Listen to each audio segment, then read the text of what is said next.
ఏంటంటే 30వ తేదీని కాస్త జాయ్ఫుల్గా ఉండడం అందరికీ అలవాటు. ముఖ్యంగా యూత్ హుషారుగా ఉంటారు. వాళ్ళు ఆ టైంలో ఓవర్ ఎంతూజియాస్టిక్ మూడ్లో ఉంటారు కాబట్టి ఏం చేస్తున్నారనేది వాళ్ళకి తెలియకుండా ఉంటుంది.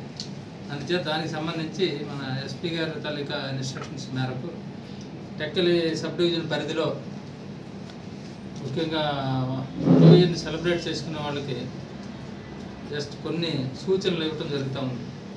దాని ప్రకారం ఏమంటే రాత్రి 12 గంటల నుంచి ఒక పావు గంట, ఒక హాఫ్ అన్ అవర్ వరకు మేము పర్మిట్ చేస్తాం తిరగటం. కానీ జస్ట్ కాస్త సెలబ్రేట్ చేసుకోవడం వరకు 12 నుంచి 12:30 వరకు సెలబ్రేట్ చేసుకోవడానికి పర్మిషన్ ఇస్తాం.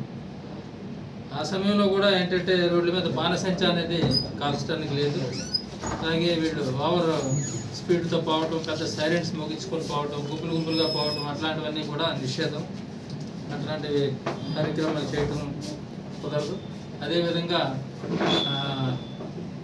మద్యం తాగి వాహనాలు నడిపినట్లయితే ఆ రోజు డ్రంక్ అండ్ డ్రైవ్ టెస్ట్ ఎక్కడికక్కడే చేస్తూ ఉంటారు. 3-4 ప్లేసులు చేయడం జరుగుతుంది. అందుచేత ఆ డ్రంక్ అండ్ డ్రైవ్లో దొరికినట్టయితే వాళ్ళకి మరి న్యూ ఇయర్ సెలబ్రేషన్ బ్యాడ్గా స్టార్ట్ అవుతుంది. అందుచేత అందరూ కూడా అది గుర్తుపెట్టుకోవాల్సిందని చెప్పేసి విజ్ఞప్తి చేయడం జరుగుతుంది. అలాగే రోడ్ల మీద కేకులు కోయటం కానీ, పెద్ద డీజేలు పెట్టి పెద్ద సౌండ్స్ పెట్టి పక్క వాళ్ళకి ఇబ్బంది కలిగించడం కానీ. ఇప్పుడు మనకేంటంటే ఒక సిస్టమ్ డీజే పెడితే పెద్ద సౌండ్ పెడతా ఉంటారు. అది పక్కన నుంచి వెళ్ళినప్పుడు భూమి కూడా షేక్ అయ్యే విధంగా ఉంటుంది. దానివల్ల ఏమవుతుందంటే నైబర్స్ ఎవరైనా సరే పేషెంట్స్ కానీ ఓల్డేజ్ పీపుల్ కానీ ఉంటే వాళ్ళకి హార్ట్ అటాక్ వచ్చి ఒకవేళ ఎప్పుడైనా పొరపాటు జరిపినా దానికి పూర్తి బాధ్యత వీళ్ళని వహించి వాళ్ళ మీద చట్ట ప్రకారం కఠినంగా చర్యలు తీసుకోవడం జరుగుతాం. అంచేత డీజేలు, పెద్ద లౌడ్ స్పీకర్లు కూడా అలౌ చేయడం లేదు. అట్లాగే రోడ్ల మీద కొంతమంది ఏంటంటే స్క్రీన్స్ పెట్టి సెలబ్రేట్ చేస్తూ ఉంటారు. అది కూడా పోలీస్ వారి తరఫు నుంచి విజ్ఞప్తి చేస్తున్నాం, అట్లాంటివి పెట్టద్దని చెప్పేసి.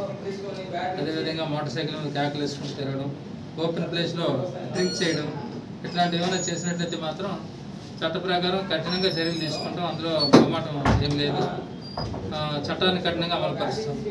అంచేత అంతా కూడా న్యూ ఇయర్ సెలబ్రేషన్స్లో మునిగి తేలే ప్రజానీకం ఎవరైతే ఉన్నారో టెక్కల్ సబ్ డివిజన్ పరిధికి సంబంధించి ఇలాంటి కార్యక్రమాలు చేయొద్దు.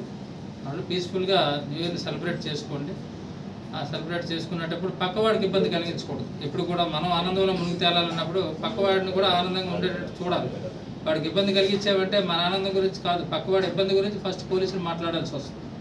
అంచేత అందరూ కూడా ప్రజలందరూ కూడా ఇది దృష్టిలో పెట్టుకొని ఎవరికి ఇబ్బంది కలగకుండా పోలీసు వారిని మీ మీద మళ్ళీ కోర్సు స్టెప్స్ అది కఠినంగా చట్టం అమలుపరిచే అవకాశం మాకు ఇవ్వకుండా జాగ్రత్తగా ఉండమని చెప్పేసి విజ్ఞప్తి చేస్తున్నాం. అదేవిధంగా హెచ్చరిస్తున్నాం.